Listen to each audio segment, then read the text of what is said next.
Asema, ismi Omar Giga, cofondateur de Walliscar et PDG. Walliscar, premier constructeur automobile tunisien. Zouzouled, Omar Ouzied Giga, passionné d'automobile. Mais les rares ont regardé les magazines automobiles. Et on se disait, allez, je fais mes drapeaux Tunis dans les magazines automobiles. On était dans une petite île, Esma Wallis et Futuna, où on a rencontré un Abd qui s'appelle René Bosch. C'était un constructeur automobile en France. Il a des petites voitures en France où il nous a expliqué qu'il fait dans le domaine de l'automobile sans forcément avoir beaucoup d'argent. Avec quelques dizaines de milliers de dinars, tu peux faire un prototype, tu peux faire l'abed, tu peux faire l'idara, tu peux faire les homologations. Tu commences à créer un petit écosystème automobile, une petite industrie automobile. Un souvenir pour tout entrepreneur. C'est bien sûr ta première commande. Le premier client, il y book où il y a le produit que tu es en train de proposer. Mais le plus dur moment, c'est quand tes fournisseurs qui te font confiance, ils t'envoient la facture. Ou enti mazet ma بعتش كراه. لازم تخمم على des alternatives. كيفاش في حاجة qui est évidente que العباد يقول لك ليه لازم تشوف البنك لازمك تخلي فلوس de côté ou كل شيء. C'est pas forcément vrai. Il y a d'autres solutions ça. À la fin, on a réussi. Donc toujours trouver des solutions quand il y a des difficultés. Le premier défi, c'est la confiance.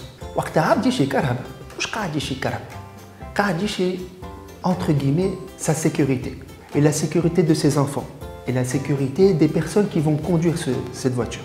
La confiance ne vient pas à travers une campagne de marketing. La confiance, c'est des années et de travail.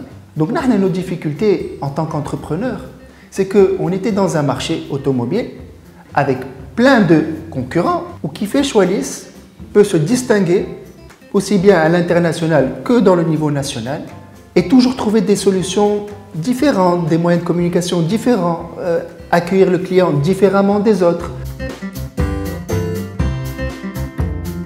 La première opportunité doit venir de toi. Tu ne dois pas te mettre des barrières dans la tête. أول حاجة. ثاني حاجة زيادة les gens comprennent le milieu des startups, aussi bien le public que زيادة الإدارة que les grands organismes internationaux et les موجودين في تونس. تونس ولات une sorte de laboratoire d'entrepreneuriat. On a énormément d'organismes internationaux موجودين في تونس qui sont là pour aider les startups comme la Bird, comme USIG, comme la GIZ. Et وقتها عبد عنده une startup, ils viennent le coacher. Ils lui proposent des consultants. C'est gratuit. Hein? Ils lui proposent de faire des business plans. حاجات صغار أما يعطيوك شوية ثقة في روحك.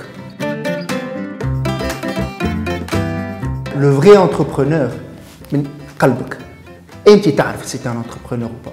أنت تعرف si tu es convaincu de ton projet. La seule chose qui distingue عبد qui a réussi ou عبد qui a échoué. واحد وقف قبل الآخر. Les seules limites, c'est les limites que les gens se mettent à eux-mêmes.